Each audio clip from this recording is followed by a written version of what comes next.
10 වසර ව්‍යාපාර හා ගිණුම් කරනට අදාළව ගිණුම් කරන විෂය නිර්දේශය තුළ පවතින ගිණුම් සමීකරණ කියන පාඩම් මේකකේ තමයි අපි දැන් අධ්‍යයනය කරමින් ඉන්නේ. එයින් ගිණුම් සමීකරණ කියන කොටසට අදාළව වීඩියෝ එකක් මම කලින් ඉදිරිපත් කරා. එහිදී ගිණුම් සමීකරණයේ සකස් වන ආකාරයත් ගිණුම් සමීකරණයක සරල ගනුදෙනු සටහන් කරන ආකාරයත් මම ඔබට පැහැදිලිව කියලා දුන්නා. අද මම කියලා දෙනවා ටිකක් තරමක් සංකීර්ණ ගනුදෙනු කොහොමද ගිණුම් සමීකරණයක වාර්තා කරන්නේ. ඒ වගේම ගිණුම් සමීකරණයක වාර්තා කළ ගනුදෙනු අපි කොහොමද විස්තර කරන්නේ කියලා. මේ වීඩියෝවෙන් පසු ඔබට ගිණුම් සමීකරණ ආශ්‍රිත දැනුම විෂය නිර්දේශයට අදාළව අවසන් වෙනවා. දැන් අපි බලමු තරමක් සංකීර්ණ ගනුදෙනුවක් කරගෙන. මුලින්ම මම කියලා දෙන්නම් ණයගැතියන්ගෙන් මුදල් ලැබීම. මම කලින් වීඩියෝෙත් මේ පැහැදිලි කරා. ණයගැතියන්ගෙන් මුදල් ලැබුණොත් කොහොමද අපි සටහන් කරන්නේ? දරුවනේ ණයගැතියන්ගෙන් රුපියල් 10000ක් අපිට ලැබුණා කියලා හිතන්න. ණයගැතියන්ගෙන් 10000ක් ලැබුණා නම් අපේ මුදල් කියන වත්කම 10000ක් වැඩි වෙනවා. මුදල් ලැබීමේදී අපේ මුදල් වැඩි වෙනවනේ. මුදල් කියන්නේ වත්කමක් 10000ක් වැඩි වෙනවා. මේ 10000 දුන්නේ ණයගැතියෝනේ. එහෙනම් ණයගැතියෝ අඩු වෙනවා. ණයගැතියෝ කියන්නේ වත්කමක්. එයාලාගෙන් ලැබෙන තියෙන සල්ලි අඩු වෙන හින්දා ණයගැති කියන වත්කම අඩු වෙනවා. දැන් අපි හිතමු රුපියල් 10000ක් දෙන්න හිටපු ණයගැතියෝ අපිට රුපියල් 8000ක් දෙනවා කියලා. 10000 වෙනුවටම 8000ක් දෙනවා. අපි ණයගැතියන්ට කියනවා ඔයාගෙන් අපිට 10000ක් ලැබෙන්න තියෙනවා. කමක් නැහැ 10000 වෙනුවට ඔයා අපිට 8000ක් දෙන්න. ඒ කියන්නේ අපි මේ ණයගැති මුදලින් යම් අඩු කිරීමක් කරනවා. දීමනාවක් දෙනවා. ඒක ඇත්තටම කියන්නේ දුන් වට්ටමක්. අපි ණයගැතියන්ට වට්ටමක් දෙනවා. කොහොමද ඒක සටහන් කරන්නේ? 10000ක් වෙනුවට ණයගැතියන්ගෙන් 8000ක් ගන්නවා. දරුවනේ 8000යි නම් ගත්තේ අපේ මුදල් කියන වත්කම වැඩි වෙන්නේ 8000යිනේ. හැබැයි මේ 8000 ණයගැතියෝ අපිට දුන්නේ කීයක් වෙනුවටද? 10000ක් වෙනුවට. එහෙනම් ණයගැතියෝ අඩු වෙනවා 10000ක්. ණයගැතිය අඩු වෙනවා 10000ක්. දැන් අපි ණයගැති මුදලින් කීයක් අඩු කරාද? ඒ කියන්නේ ඒගොල්ලන්ට අපි දුන්නු වට්ටම කීයක් දුන්නාද? 2000ක් දුන්නා. දුන්නු වට්ටමක් දුන්නා නම් දරුවනේ ඒක අපිට වියදමක් නිසා අනිවාර්යයෙන්ම හිමිකම් 2000ක් අඩු වෙනවා දුන්නු වට්ටම් කියලා. දැන් හිතන්න රුපියල් 15000ක ණයගැතියන් ඒ 15000 වෙනුවට අපිට 12000ක් දුන්නා කියලා. 15000ක ණයගැතියන් 15000 වෙනුවට 12000ක් දුන්නා නම් අපේ මුදල් කියන වත්කම 12000ක් වැඩි වෙනවා. ණයගැතියෝ කියන වත්කම 15000ක් අඩු වෙනවා. අපි ඒගොල්ලන්ට වට්ටම දීලා තියෙනවා 3000ක්. ඒක හිමිකමෙන් අඩු වෙනවා. දැන් තව උදාහරණයක් 25000ක ණයක් තියෙන ණයගැතියෙක් 25000 වෙනුවටම 20000ක් දෙනවා. 25000 වෙනුවට 20000ක් දුන්නා නම් මුදල් කියන වත්කම වැඩි වෙන්නේ 20000යි. මේ 20000 දෙන්නේ දරුවනේ 25000ක් වෙනුවට.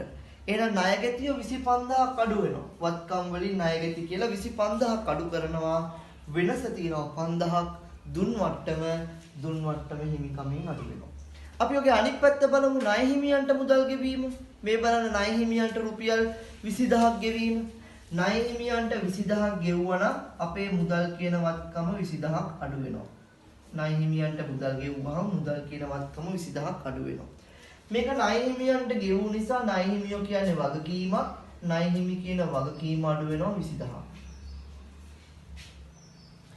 දැන් අපි හිතමු 20000 පියවන්න අපි ණය හිමියන්ට දුන්නේ 16000යි කියලා. 20000ක් ණය හිමියන්ට දෙන්න තියෙනවා. හැබැයි මේ 20000 වෙනුවට අපි දෙන්නේ 16000යි. එහෙනම් අපේ මුදල් කියන වත්කම අඩු වෙන්නේ 16000යිනේ. හැබැයි මේ 16000 අපි දුන්නේ කීයක් වෙනුවටද? 20000ක් වෙනුවට. එහෙනම් අපේ වගකීම් අඩු වෙනවා 20000ක්. ණය හිමි. දැන් අපිට කීයක ආදායමක් තියෙනවද? 20000ක් වෙනුවට දරුවනේ 16000ක් දුන්නා කියන්නේ අපිට රුපියල් 4000ක ලද වට්ටමක් තියෙනවා. ඒක අපිට ආදායමක්.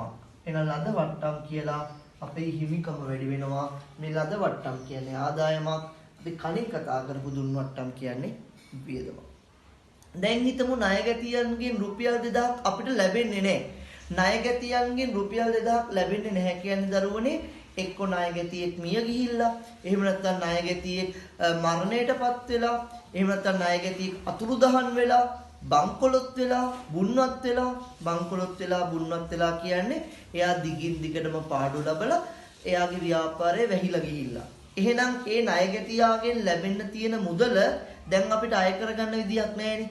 එයා මිය ගියොත්, එයා අතුරුදහන් වුණොත්, එයා උමතු වුණොත්, එහෙම නැත්නම් එයා බුන්වත් වුණොත්, එයාගෙන් ලැබෙන තියෙන මුදල අපිට අය කරගන්න බෑ.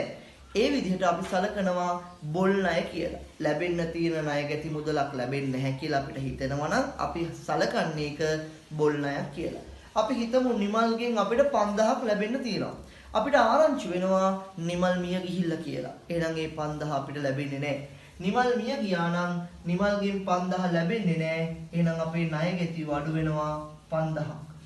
ඒක අපි සලකන්නේ බොල් ණයක් කියලා. බොල් ණය කියන්නේ වියදමක් හිමිකම අඩු වෙනවා 5000ක් බොල් ණය කියලා.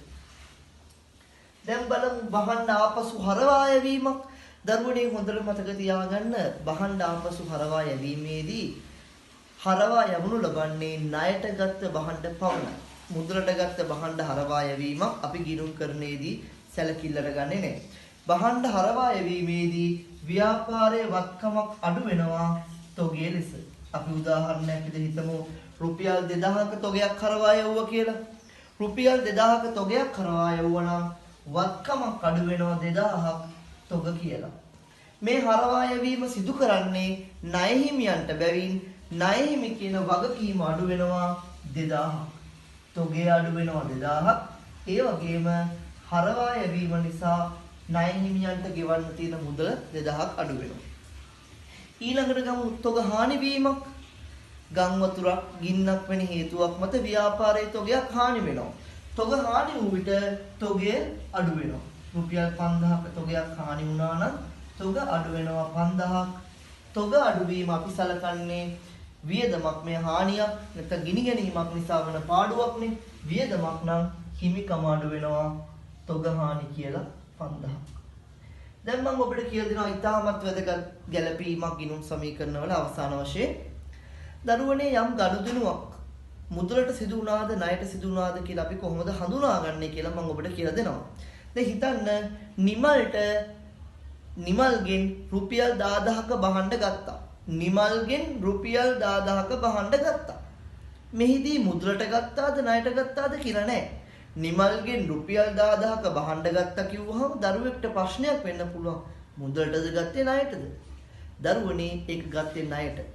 මුදලටද ණයටද යන්න සඳහන් නොවේ නම් නමක් සඳහන් වේ නම් අපි සලකන්නේ එය ණයට ගැනීමක් කියලා. නිමල්ගෙන් 10000ක බහන්න මිලදී ගත්තා කිව්වොත් තොගේ 10000ක් වැඩි වෙනවා. තොග 10000ක් වැඩි වෙනවා. නිමල්ගෙන් ගත්තා කියන්නේ ණයට ගත්තා. ඒ කියන්නේ ණය හිමියෝ 10000ක් වැඩි වෙනවා. දැන් තව උදාහරණයක් බලමු. සිරිමල්ගෙන් 25000ක තොග ගත්තා. නැත්නම් සිරිමල්ගෙන් රුපියල් 25000ක තොග මිලදී ගත්තා.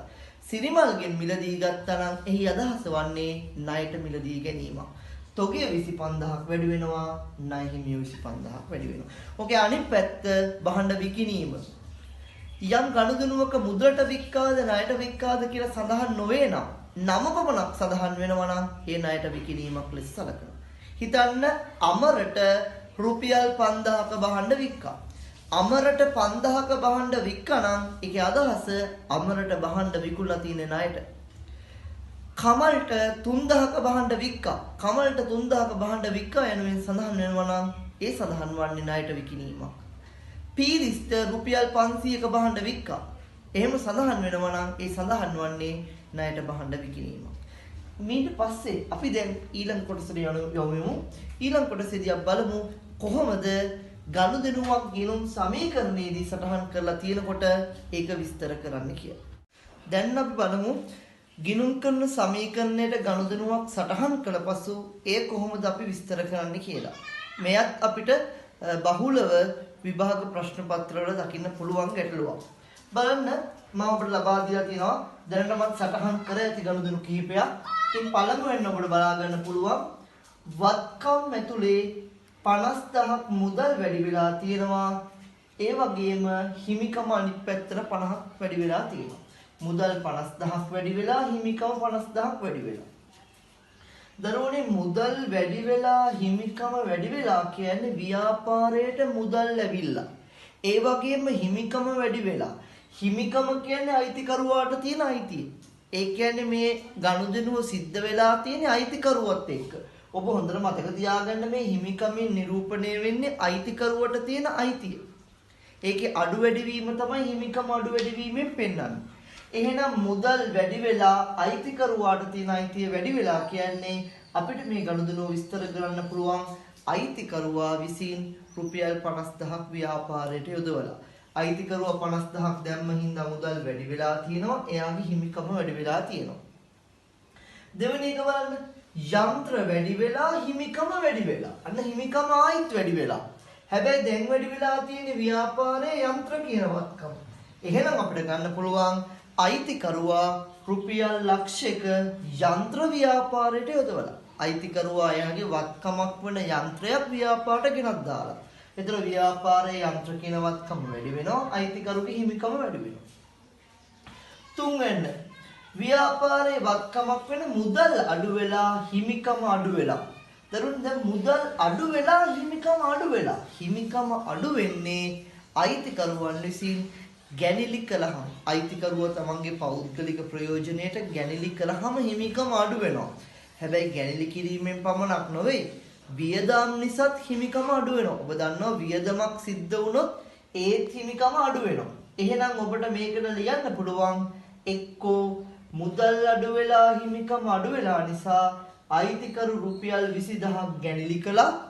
එහෙම නැත්නම් රුපියල් 20000ක වියදමක් මුදලින් ගෙවුවා. සේවක වැටුප්, කුලී වියදම්, රක්ෂණ වියදම්, ඔය වගේ ඕනම වියදමක් මුදලින් ගෙවුවාම මුදල් කියන වත්කම අඩු වෙනවා, හිමිකම අඩු වෙනවා.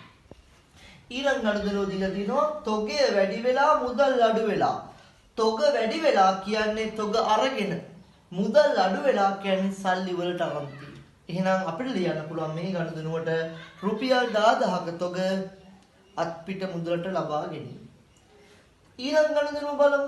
ඒකේ තොගය වැඩි වෙලා අනිත් පැත්තෙන් වැඩි වෙලා තියෙනවා ණය හිමියෝ. තොගය වැඩි වෙලා කියන්නේ දරුවනි තොග අරගෙනනේ. හැබැයි මුදල් වලට නෙවෙයි. කොහොමද?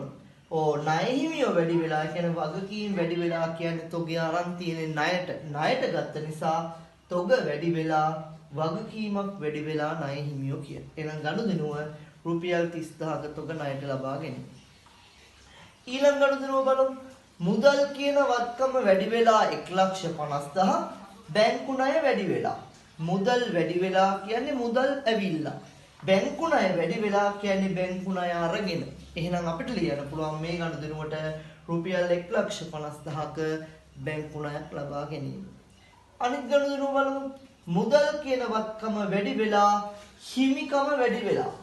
මුදල් වැඩි වෙලා හිමිකම වැඩි වෙලා. ගනුදෙනු දෙකක් තියෙනවා ලියන්න පුළුවන් ඕකට.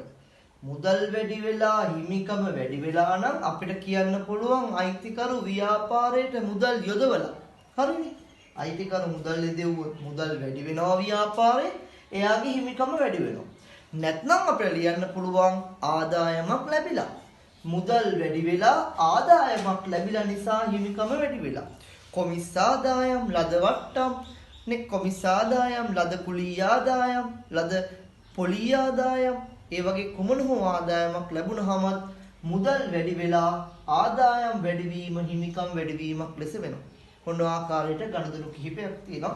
දැන් අපි බලමු තවත් ගනුදෙනු කිහිපයක් විස්තර කරන ආකාරය. දැන් බලමු ඊළඟ ගනුදෙනුව. ඊළඟ ගනුදෙනුවේදී වත්කමක් අඩු වෙලා තියෙනවා තොගය කියලා 10000ක්. ඒ වගේම වගකීම් වලින් ණය හිමි කියන වගකීම අඩු වෙලා තියෙනවා. තොගය අඩු වෙලා ණය හිමිය අඩු වෙලා. දරුවනි තොගය අඩු වෙන්නේ තොගය යවුවොත්නේ ආපසු කාටද යවලා තියෙන්නේ? ණය හිමියන්ට යවලා. තොගය ණය හිමියන්ට යවපු නිසා අපේ තොගය අඩු වෙලා ණය හිමිය අඩු වෙලා තියෙන්නේ අපි එයාට ගෙවන්න තියෙන ගාණ අඩු වෙනවා. එයාගෙන් ලබාගත් භාණ්ඩ නැවත එයාට දුන්නාම ගෙවන්න තියෙන මුදල අඩු වෙනවා. ඒ නිසා තොගය අඩු වෙලා ණය හිමි කියන වගකීම අඩු වෙලා තියෙනවා. ඊළඟට බලන්න ඊළඟ ගනුදෙනුව තොගය අඩු වෙලා 5000 මුදල් වැඩි වෙලා 8000. තොගය අඩු වෙලා කියන්නේ දරුවනි තොග මොනවා කළාද? විකුණලා. තොග අඩු වෙලා කියන්නේ තොග විකුණලා. ඇයි මුදල් වැඩි වෙලා තියෙනවනේ. එහෙනම් 5000ක තොගයක් කීයකට විකුණලා තියෙනවද? 8000කට. තොග 5000ක් අඩු වෙලා තියෙන්නේ 5000ක තොග තමයි විකුණලා තියෙන්නේ. 8000ක් මුදල් වැඩි වෙලා තියෙන්නේ 8000කට තමයි විකුණලා තියෙන්නේ. ඒතර 5000 කේ 8000ට වික්කා කියන්නේ 3000ක් ලාභයි. ඒ නිසා හිමිකම් 3000ක් වැඩි වෙලා තියෙනවා. එහෙනම් අපිට ලියන්න පුළුවන් රුපියල් 5000ක් පිළිවෙව් බහඬ නැත්නම් රුපියල් 5000ක් වටිනා තොග රුපියල් 8000කට මුදලට විකිණීම. ඊළඟ ගණනුව බලන්න. ඒකේ තොගය අඩු වෙලා තියෙනවා. හැබැයි ඒකේ ණය ගැතිය වැඩි වෙලා තියෙනවා. තොගය අඩු වෙලා කියන්නේ දරුවනි තොග විකුණලා. තොගය අඩු වෙලා කියන්නේ තොග විකුණලා. හැබැයි මුදල් වැඩි වෙලා නැහැ. ණය ගැතිය වැඩි වෙලා. ණය ගැතිය වැඩි වෙලා කියන්නේ විකුණලා තියෙන්නේ ණය පදනමට. එහෙනම් 12000ක තොග රුපියල් 16000කට ණයට විකුණලා තියෙනවා. ඒ ණයට විකිණීමෙන් රුපියල් 4000ක ලාභයක් ඇවිල්ලා තියෙනවා. එහෙනම් අපිට ගණුදුන වල ලියන්න පුළුවන් 12000ක තොග 16000කට ණයට විකිණීම. දැන් බලන්න ඊළඟ ගණුදුනුව. 6500ක් මුදල් වැඩි වෙලා ණය ගැතිය 6500ක් අඩු වෙලා.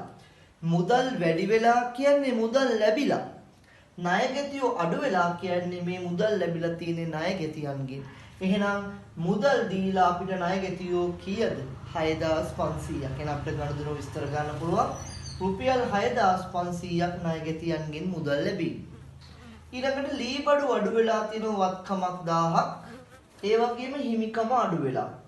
ලී බඩු අඩු වෙලා හිමිකම අඩු වෙලා. දැන් ඔබට පුළුවන් හිමිකම අඩු වෙන වර්ග දෙකක් තියෙනවනේ. එකක් අයිතිකරුව ගැඩිලි කරන්න ඕනේ. අරගෙන යන්න ඕනේ. එහෙම නැත්නම් වියදමක් වෙන්න ඕනේ. වියදම් වුණාමත් හිමිකම අඩු වෙනවා. එහෙනම් ඔබට කියන්න පුළුවන් රුපියල් 1000ක ලී බඩු අයිතිකරු ගැඩිලි කිරීම. ඒක හරි. ලී බඩු අඩු වෙනවා හිමිකම අඩු වෙනවා.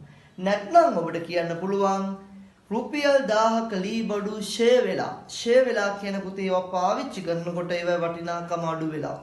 ලී බඩු අඩු වෙලා ෂේ කියන්නේ වියදමක්. ඒ නිසා හිමිකම අඩු වෙලා. ඊළඟට අවසාන ගණුදුනුව බලමු. වත්කම් වල මුදල් කියන වත්කම අඩු වෙලා තියෙනවා.